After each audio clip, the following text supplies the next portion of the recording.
चलिए बढ़ते हैं इस अच्छे से सवाल को देखते हैं कि कैसे सिम्प्लीफिकेशन इसको आसान बनाया जा सकता है। आपको मैं पहले पूरा समझाऊँगा ताकि क्योंकि अगर आप नए हैं, आपको कुछ भी नहीं आता मैथ्स आपको डर लगता है, तो भी आप वीडियोज़ को देखिए, आप काफ़ी कुछ सीख जाएँगे। मैं बिल्कुल ज़ीरो से पढ़ा रहा हूँ, मैंने ज़ीरो से चालू किया है, मैं आपको बोल रहा हूँ, आप देखना चालू कीजिए, आपको बहुत ही अच्छे से समझ में आएगा। और आप देखिए कि इस तरह के क्वेश्चन्स हैं और आप अगर इसके ऑप्शंस को देखेंगे तो कार्ची क्लोज़ ऑप्शंस है, तो आप यूनिट डिजिट यहाँ नहीं यूज़ कर सकते हैं क्योंकि लास्ट में 6 आएगा तो आप क्या करेंगे? लेकिन देखिए आप इन सवालों को कैसे हल कर सकते हैं, पहले मैं तरकीब बता दे रहा हूँ कि कैसे आपको सोचना है। देखिए, सबसे पहला तरीका तो ये है कि जहाँ-जहाँ पॉइंट है, जैसे आपके पास यहाँ पॉइंट दिया है, यहाँ पॉइंट दिया है, यहाँ पॉइंट दिया है, यहाँ पॉइंट दिया है। अब देखिए इस क्वेश्चन में मैक्सिमम जो पॉइंट के बाद का डिजिट है वो 4 है, बाकी मैक्सिमम उतने ही है। यानी कि हमको नीचे वाला पोर्शन को कितना रखना है हमेशा, यानी कि 1 पर 4 को शून्य रखना है बस। अब अगर ये बात आपको समझ में आ गई, तो अब इस सवाल को आप आसानी से हल कर लेंगे। अब देखिए, आपको अगर मैं बोलूँ कि सबसे शुरू से चालू करते हैं, पहला कौन-सा है? 176 है।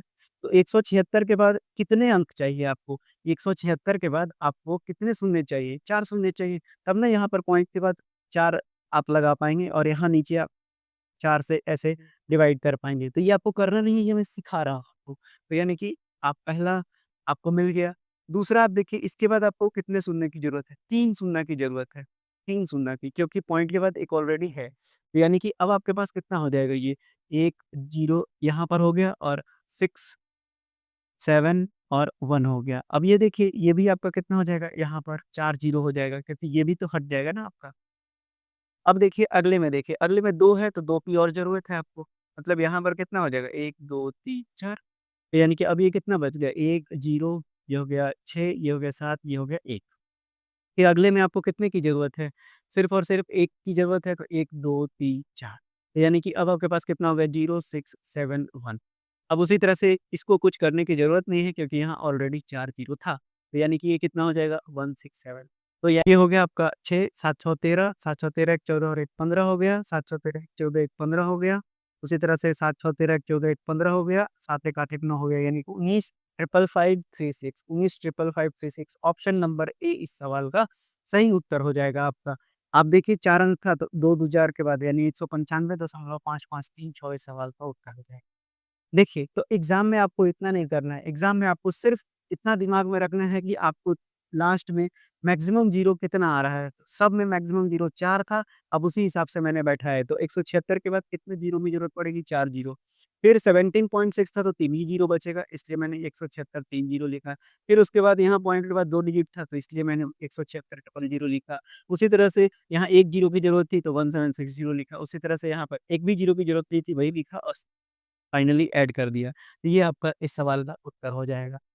आपको अगर ये तरीका समझ में आ गया होगा, चलिए देखते हैं अगर आपने पिछले सवाल से अगर कुछ सीखा है तो आइए अब यहाँ डायरेक्टली हम अप्लाई करेंगे। ये भी देखिए आपका आरआरबी एटीपीसी में पूछा गया है और भी कई परीक्षाओं में ऐसे सवाल पूछे जाते हैं आपको। किसी भी तरह के पेपर को आप देंगे तो वहाँ पूछे जाएँगे ये सवाल। तो अभी मैंने आपको तरीके बता दिए, यहाँ पे भी ऑप्शंस काफ़ी क्लोज़ हैं। तो आपको वही अप्रोच लगाना पड़ेगा जो मैंने आपको सिखाया है। अब देखिए मैंने क्या बताया था, मैंने आपको बताया कि पॉइंट के बाद यहाँ देखिए, यहाँ पर पॉइंट है, यहाँ पे पॉइंट है, यहाँ पे पॉइंट है, यहाँ पे पॉइंट है और यहाँ पे भी पॉइंट है। आप पॉइंट के बाद अगर यहाँ देखेंगे तो मैक्सिमम मैंने आपको बोला कि मैक्सिमम 0 कितना है तो 5 तक है। यानी कि आपको 1, 2, 3, 4, 5, 2, 2, 4, 1, 5, 5 ही सुनना आपको मैक्सिमम तक लेके जाना है। स्टार्ट करते हैं पहले वाले से। तो पहले वाला संख्या कितना था? ये था 620, 25 था। उसके बाद पॉइंट के बाद 1 डिजिट था ना, तो यानी कि आपको और कितना सुनने की ज़रूरत पड़ेगी? तो 4, तो आप 4 लगाइए। ये हो गया, बन गया। दूसरा आपके पास कितना था? आपको यहाँ पर कितने लगाने पड़ेंगे? 3 लगाने पड़ेंगे। तो 1, 2, 3 और यहाँ आ जाएगा आपका 5, 2, 0 और ये हो जाएगा 2 और ये हो जाएगा 6। अगले को आप देखिए तो फिर से आपको 3 है, तो 3 के बाद आपको 2 की ज़रूरत पड़ेगी, तो 2 लगा दीजिए और उसके बाद लिखिए 25, 0, 62। फिर अगले में देखिए 4 है, 1 की ज़रूरत है, तो सिर्फ़ 1 लगाइए, फिर यहाँ पर लिखिए 25 और उसके बाद 0 और यहाँ पर 62। उसी तरह से अगले में किसी चीज़ की ज़रूरत नहीं है, तो सीधा-सीधा जो डिजिट है वो ज़रूरत पड़ेगा, तो 0, 2, 0, 2, 6। अब आप इसको ऐड कर दीजिए, तो ये हो गया 5, ये हो गया 7, ये भी हो गया 7 ये हो गया 9, 6 दूँ 8, 2 10, 5 15 हो गया, 6 दूँ 8, 2 10, 6 दूँ 8, 2 10 और 1 11 हो गया, उसके बाद 6 दूँ 8, 1 9 हो गया, ये 8 हो गया और ये हो गया। आपको 5 के बाद लगाना है 2 दूँ 4 और 1 5 यानी 6891.59775। चलिए देखिए कौन-सा ऑप्शन मैच कर रहा है, तो 6891.59775 यानी इस सवाल का सही उत्तर हो जाएगा आपका ऑप्शन नंबर डी। अब देखिए अगला सवाल फिर से सेम रिपीटेड सवाल है। आप देखिए पिछले बार शिफ्ट 1 में पूछा गया था, जो मैंने पहला क्वेश्चन सिखाया यही देखिए यही क्वेश्चन फिर से आ गया शिफ्ट 2 के अंतर्गत। तो इस सवाल को अब नहीं बताऊँगा, आगे चलते हैं। आइए बढ़ते हैं अगले क्वेश्चन में। अगला क्वेश्चन देखिए अगर आप पीछे के 2 क्वेश्चन सीख गए हैं तो इस क्वेश्चन को आप 1 सेकंड में बना देंगे। अब देखिए कैसे इस क्वेश्चन को बनाएँगे। ये देखिए ये छोटे-छोटे डिजिट दिए हुए हैं। तो मैंने आपको तुरंत क्या बताया है कि आप देखिए कि मैक्सिमम कितने पॉइंट के बाद डिजिट गया है। तो ये देखिए मैक्सिमम 3 गया है। तो 3 गया है यानी आपको यहाँ 2 मिल गया। 2 मिल गया यानी आप देखेंगे कि आखिरी में जो आएगा, जो जब आप ऐड करेंगे तो आखिरी में 3 और 1 आएगा यानी 4। अब आप ऑप्शन को ध्यान से देखिए सिर्फ़ एक ही जगह आखिरी डिजिट पर 4 है और वो है ऑप्शन नंबर सी, यानी इस सवाल का आंसर सी हो जाएगा। यहाँ पर आपको सॉल्व नहीं करना है। तो ऐसे ही एग्ज़ाम में भी आपको अप्रोच करना पड़ता है। आपको एग्ज़ाम को पास करना है। आइए देखते हैं अगले सवाल पर। अगला सवाल को देखिए आपको क्या दिया हुआ है। आपको दिया हुआ है 3 क्यूब्स दिया हुआ है, एक जो नेगेटिव में है, तो यानी कि आपको इन दोनों का क्यूब निकाल के इसमें से घटाना होगा।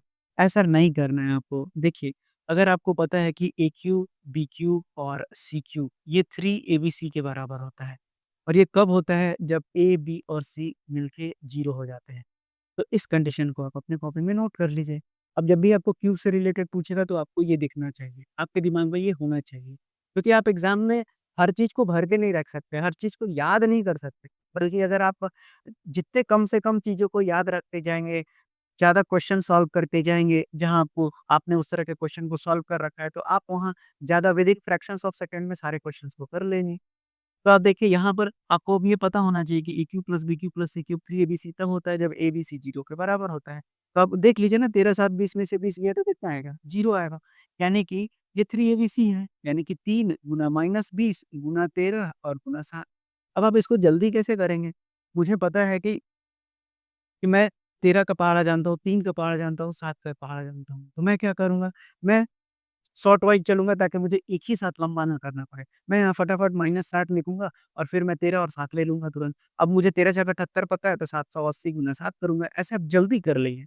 ये हो गया 7 0 0 7 8 56 7 7 49 और 5 54 हो जाएगा। तो -54 60 यानी ऑप्शन नंबर सी इस सवाल का सही उत्तर हो जाएगा।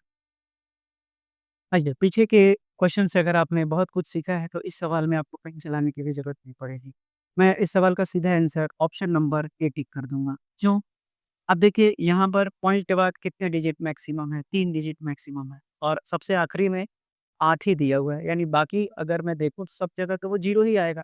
तो 8 लास्ट में आएगा, 8 2 जगह ऑप्शन में है और ऑप्शन में आप देखेंगे तो ए और डी में 8 आ रहा है आखिरी में। तो 185 इनको जोड़ने पर क्या आएगा क्या? थोड़ा-सा सोच के देखिए, नहीं आएगा यानी इस सवाल का ऑप्शन नंबर ए हो जाएगा। तो ऐसे आपको एग्ज़ाम में अप्रोच करना है। आइए, इस क्वेश्चन को देखते हैं जो आपके आरआरबी एनटीपीसी में पूछा गया ये सवाल है। आप ऐसे क्वेश्चन्स को देखकर स्किप कर देंगे। आपको स्किप नहीं करना है, इसके पीछे के लॉजिक को मैं आपको पहले समझा दूँ, उसके बाद आपको फ़ॉर्मूले भी लिखा दूँगा ताकि आपको एग्ज़ाम में कोई तकलीफ़ ना हो। देखिए, आप अगर गौर से देखेंगे तो 1 से चालू हुआ, 31 तक गया, फिर 31 के बाद चालू हुआ और फिर वो घटते हुए 1 पर पहुँच गया, यानी जहाँ से चला था वहीं पहुँच गया। तो अगर मैं देखूँ तो ये कितना है आपका, ये है 1, 2, 3 डॉट, डॉट, डॉट ये कहाँ तक गया? ये n तक गया। फिर ये वापस n-1 हुआ, फिर ये n-2 हुआ, फिर ये यहाँ तक आया और ये गया 3 + 2 + 1। यही अप्रोच यहाँ पर लगा हुआ है। ठीक है। अब मैं आपको थोड़ा-सा छोटे से एग्ज़ाम्पल से समझाता हूँ। आप देखिए 1, 2, 3, 4 तक मैं गया। फिर 4 से मैं आपको 3, 2 और 1 पर ले आया। अब आप इसको ऐड कीजिए। तो ये कितना हो गया 4 3 7 2 9 1 10, 10 और 6 हो गया 16। यानी दरअसल था क्या ये? मैक्सिमम डिजिट 4 था ना आपका, तो ये 4 का स्क्वायर बन रहा है यानी 16। यानी कि यहाँ पर मैक्सिमम आपका n है, तो इसके हिसाब से फ़ॉर्मूला क्या बनेगा? n square. तो यहाँ मैक्सिमम 31 है, तो 31 का स्क्वायर यानी 961 इस सवाल का सही उत्तर हो जाएगा। ऑप्शन नंबर सी इस सवाल का सही उत्तर हो जाएगा। तो आपको ये तरकीब समझ में आ गई होगी, अब आप ऐसे क्वेश्चंस को स्किप नहीं करेंगे। आप कैसे भी पढ़ने में उससे कोई मायने नहीं रखता है, कॉम्पिटिटिव एग्ज़ाम में इसका कोई महत्व नहीं होता है। आप जितने प्रैक्टिस करेंगे, जितना आप पढ़ते चले जाएँगे, सीखते चले जाएँगे, आपको सीखना है कि एग्ज़ाम में क्वेश्चन को कैसे बनाते हैं। आता सबको है, कुछ देर का समय मिले, लेकिन आपके पास लिमिटेड समय है। उस लिमिटेड समय को आप कैसे यूटिलाइज़ कर सकते हैं, अब आपको पता चल गया ना, अब आपको मैंने समझा भी दिया, अब आपके दिमाग में ये बैठा रहेगा। आप 2-3 बार इसको प्रैक्टिस कर लेंगे तो आपको याद रहेगा। तो आप एग्ज़ाम में आपका डायरेक्टली दिमाग इसी को पकड़ेगा, मैक्सिमम को, और आप उसका स्क्वायर निकाल के विदिन फ्रैक्शन ऑफ सेकंड में आप जो है उसको आंसर निकाल लेंगे। चलिए देखिए इस सवाल को जो आपके आरआरबी ग्रुप डी में पूछा गया है। देखिए काफ़ी लेंथी प्रश्न है और यहाँ पर किसी भी तरह का अप्रोच आपका काम नहीं करेगा। लेकिन आप ऐसे सवालों को एग्ज़ाम में जल्दी कैसे सॉल्व कर सकते हैं? देखिए सबसे पहले तो आपको बोर्ड मास के बारे में पता होना चाहिए। बोर्ड मास यानी कि आप अगर देखेंगे तो पहले डिवाइड होगा फिर मल्टीप्लाई होगा, क्योंकि यहाँ ऑफ का कोई काम नहीं है। चलिए, अब बनाते हैं सवाल को। देखिए, अगर मैं अप्रोच करता इस सवाल को तो मैं कैसे करता? तो मैं इस सेक्शन को छूता ही नहीं पहले। आपको करना क्या होता है, आप देखिए ये डिजिट जो है ये कुछ थोड़ा-सा लेंथी प्रक्रिया में है, लेकिन ये तो जल्दी सॉल्व हो जाएगा ना, क्योंकि 23 का स्क्वायर आपको पता होगा कि ये 5.29 हो जाएगा। अब आप देखिए 5.29 और 3.14 आपको मिलाकर कितना हो जाएगा? 9 4 13 और 2 1 3 1 4 और 5 3 8 हो गया। अब इसमें से आप 5.52 को घटा लीजिए, ये हो गया 9 और ये हो गया 2.91, यानी नेगेटिव में 2.91 आपको यहाँ से मिल गया। ये तो सॉल्व हो गया फटाफट। अब इसको देखिए आप कैसे करेंगे? 8 का क्यूब कितना होता है? 512। उसी तरह यहाँ 12 है। अब ये डिवाइड है तो नीचे मल्टीप्लाई में चला जाएगा। ये कितना होता है आपका? 256 होता है। अब आप बोलेंगे कि पॉइंट आपने कहाँ कर दिया? तो देखिए, यहाँ 3 है और यहाँ 2 है, यानी नीचे पक्का था कि 10 का पावर 5 था और ऊपर कितना थ ऊपर ये जब नीचे आए तो इसका ऊपर 10 का पावर 4 जाएगा, यानी नीचे ही 10 बैलेंस रहा। अब ये 2 बार में काट दीजिए तो 24/10 यानी 2 पॉइंट आपका 4 जीबी हो जाएगा, तो 2.40 घटा दीजिए तो ये हो गया 9, यानी कि 0 माइनस में 0.5 सवाल का सही उत्तर हो जाएगा। यानी ऑप्शन नंबर सी इस सवाल का सही उत्तर है। तो देखिए, इस सवाल में भी ज़्यादा वक़्त नहीं लगा, मैं आपको बता रहा हूँ इसलिए ज़्यादा वक़्त लग रहा है। आप अगर ऐसे अप्रोच करेंगे तो जल्दी बना लेंगे इस सवाल को एग्ज़ाम में। 30-40 सेकंड में ये सवाल बन जाएगा। देखिए, इस बेहतरीन सवाल को जो आपके आरआरबी पैरामेडिकल एग्ज़ाम में पूछा गया है और भी बहुत सारे एग्ज़ाम्स में पूछा जाता है और पूछा भी गया है। अगर आप इस सवाल को सॉल्व करने के लिए जाएँगे तो फिर आपको सभी जगह मल्टीप्लाई करेंगे और फिर जो है ऐड करेंगे, तब ये आपका काम बनेगा। आपको यहाँ सिंपल सा अप्रोच लगाना है। देखिए मैंने बता रखा है आपको पहले से ही। आप यहाँ देखिए सभी जगह क्या कॉमन है, ये 4 को हटाइए। यहाँ पर से सभी जगह 3 कॉमन है, तो देखिए कि 4 प्लस 4 का स्क्वायर प्लस 4 का क्यूब प्लस 4 का पावर 4 और ये है 4 का पावर 5। इतना आपको नहीं करना है, सिर्फ़ याद रखना है, ये बताने के लिए है। अब आप देखिए इसको कुछ देखेंगे तो इन अगर मैं इन दोनों को डिवाइड करूँ यानी 4 का स्क्वायर से 4 को डिवाइड करूँ तो 4 आएगा। ठीक है? उसी तरह से अगर मैं 4 के क्यूब को 4 स्क्वायर से डिवाइड करूँगा तो भी 4 आएगा। यानी कि क्या हो रहा है, ये आ रहा है आपका कॉमन रेशियो, और कॉमन रेशियो कब आता है?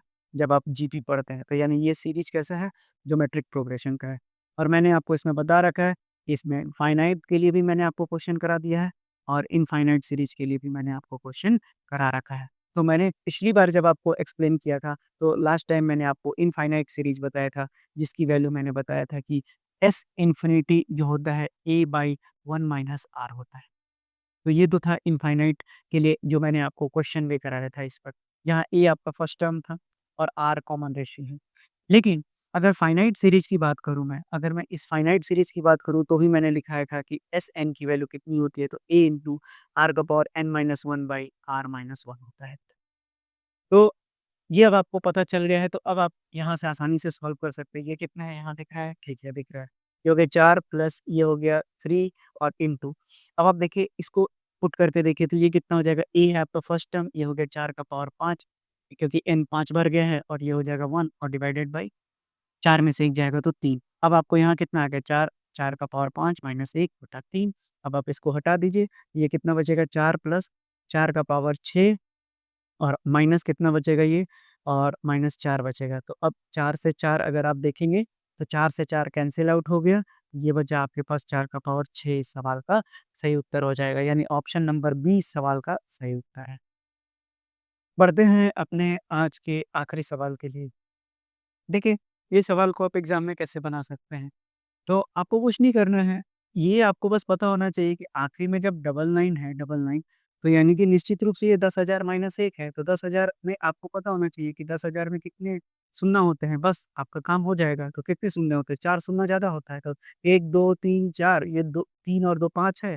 आगे लगाइए 1, 2, 3, 4 और बाकी ये डिजिट को माइनस कीजिए, तो 1, 2, 3, 4, 5 हो गया। ये हो गया 6, 4, 10, 3, 3 ये भी हो गया 3, ये हो गया 9, ये हो गया 5, ये हो गया 6, 6, 6 अब आप देखिए 666, 593, 334 यानी ऑप्शन नंबर डी इस सवाल का सही उत्तर हो जाएगा। तो देखिए आज मैंने आपको बहुत सारे क्वेश्चंस कराए जिसमें बहुत सारे तरीके मैंने आपको बताए, उनको नोट करते चलिए आप आराम से एक जगह कॉपी पर ताकि आपको रिवीजन करते समय कोई तकलीफ ना हो। किसी भी तरह का आप टेस्ट लगाइए, क्वेश्चन वहाँ आ रहा है, उस अप्रोच को देखिए, फटाफट उस क्वेश्चन को सॉल्व कर लीजिए। बार-बार क्वेश्चन को सॉल्व करेंगे तो अप्रोच आपको ऑटोमैटिकली दिमाग में बैठ जाएगा। तो आज के लिए इतना ही रखते हैं, तो पढ़ते रहिए, बढ़ते रहिए और सरकारी नौकरी लेते रहिए।